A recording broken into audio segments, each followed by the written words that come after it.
before going to the presentation, I would like to tell you what's my objective. What's the objective of this presentation? Why I am presenting you this presentation? What you will get after this presentation? Why would you listen to me? So these are the 6 things. The first, I would introduce my topic. What is the theme of my presentation? The second, background on women representation in Pakistan. How women survive in the past, from the beginning to till now. How women survives in politics as a representative in Pakistan. Importance of women representation in politics. How women are important in Pakistani politics. What's their importance? What is the need of women's legislative measures for women's political participation? This topic will tell us that what sorts of legal measure taken to make sure that participation of women in Pakistani politics. Number 5, current status of women representation in Pakistani politics. What is the current status of women in Pakistani politics? How they are pursuing their politics? How they are going? Number 6, challenges faced women while entering into Pakistani politics.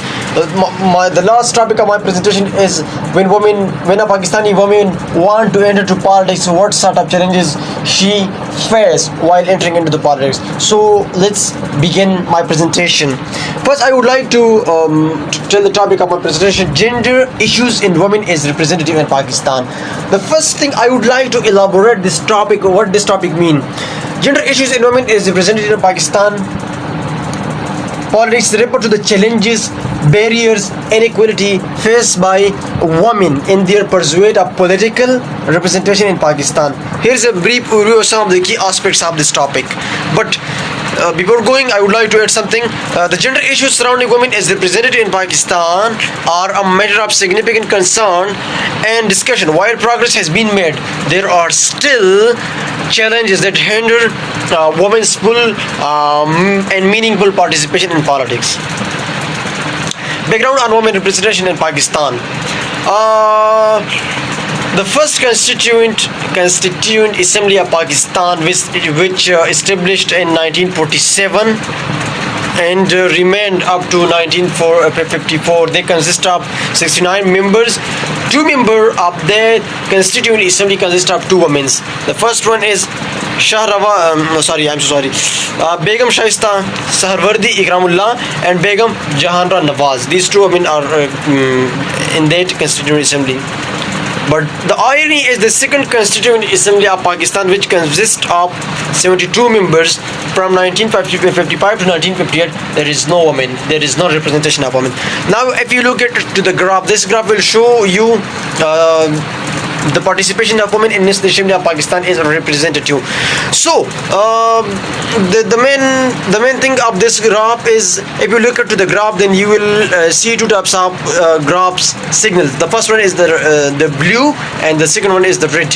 Now if you look at to the blue, it will represent you the participation of men in Pakistani politics. Now if you look at the blue, it will tell you the participation of men in Pakistani politics. My second topic of presentation is importance of women representation in politics in Pakistan. Now we are saying that women need politics, but what is the importance of women in Pakistani politics?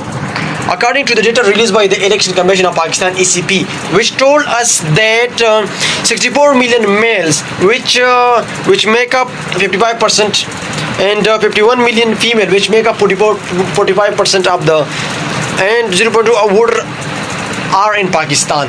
So from this point, it is made clear that women and men are of a little bit of the same ratio. So we cannot deny the fact that women should be a part of Pakistani politics. We cannot deny this because they consist of half of the population of Pakistan.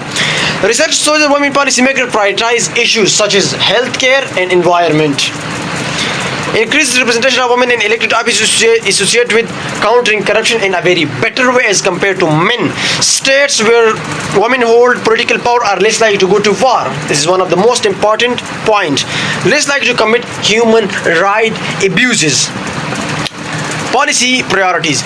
Women political representation ensure that issues that disproportionately affect women, those women prioritize those policies, how to eliminate gender discrimination, how to decrease women harassment, how to decrease sexual abuse, how to decrease child marriage. Role model and inspiration. When women get into power, when they hold offices, so the other young teenage girls are inspired from them. They try their hard to take part in politics regularly. So because of this, women come into the politics, they hold offices, and they give inspiration to others.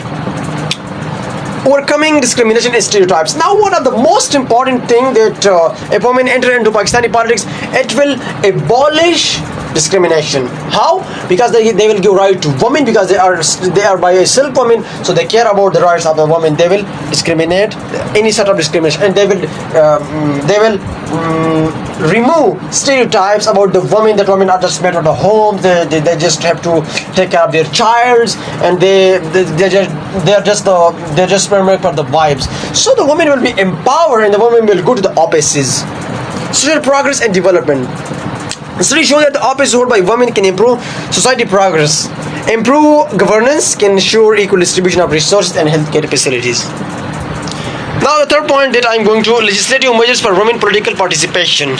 What are the legislative measures taken by the Pakistani women to participate in political politics? In 1956, right to vote in National Assembly. In 1973, Constitution abolished discrimination again on women. In 1985, reserve quota for women increased. In 1988, first female Prime Minister of Pakistan, Benazir Bhutto, was elected as the first Prime Minister of Pakistan. In 2006, Women Protection Bill was passed.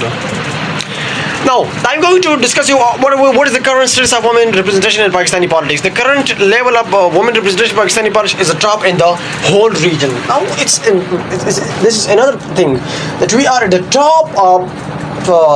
We give a lot of right to the women in our National Assembly, like in the upper house and in the lower house. It consists of 21%. 60% of the seats in the parliament are given to the women. They are quota seats. And 3% women are elected by their own political struggle.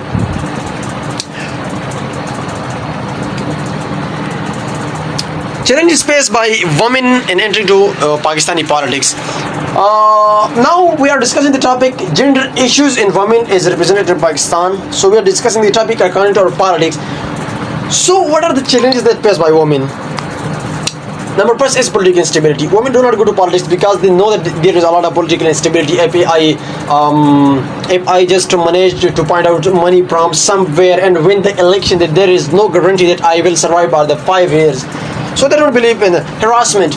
Women mostly think that I will be harassed when I go to some higher places like National Assembly, like Provincial Assembly, like Senate of Pakistan. So there is always a chance of harassment. Illiteracy. Most of our women are illiterate because 37% of the Pakistani women are educated and are literate, while the rest are illiterate. So therefore, the participation of women in Pakistani parties are very less. Ethnic tensions. Some of the ethnic tensions are also raised there. Society. Now this is the most important factor. Society do not allow the women to go to politics because our society have imposed something on the women that do not allow women to go to politics, because when they go to politics, then they talk behind that woman that she go to politics, she done that, she done blah blah. Discrimination. Now it's one of the most important point. Discrimination. Women are discriminated because they consider it as the lowest entity of a society. Again, a lack of supportive environment. Some of the women are not supported by their family, by their society. So this is one of the reasons. Lack of representation and leadership position, political dynasty and patronage network. Some of the women are not supported by others because already feudals women are go to the higher place. So therefore the participation are very less because people already knew that I cannot achieve that point, that place. So what would I do with if I participate in Pakistani politics? So let's stigma and stereotypes. Now I've discussed it. Inadequate policy support. Now the Pakistani constitution give some sort of freedom to the women to participate in Pakistani politics, but there is still a lot of hurdles in that constitution, so they don't allow women to enter to the politics and to express themselves fully.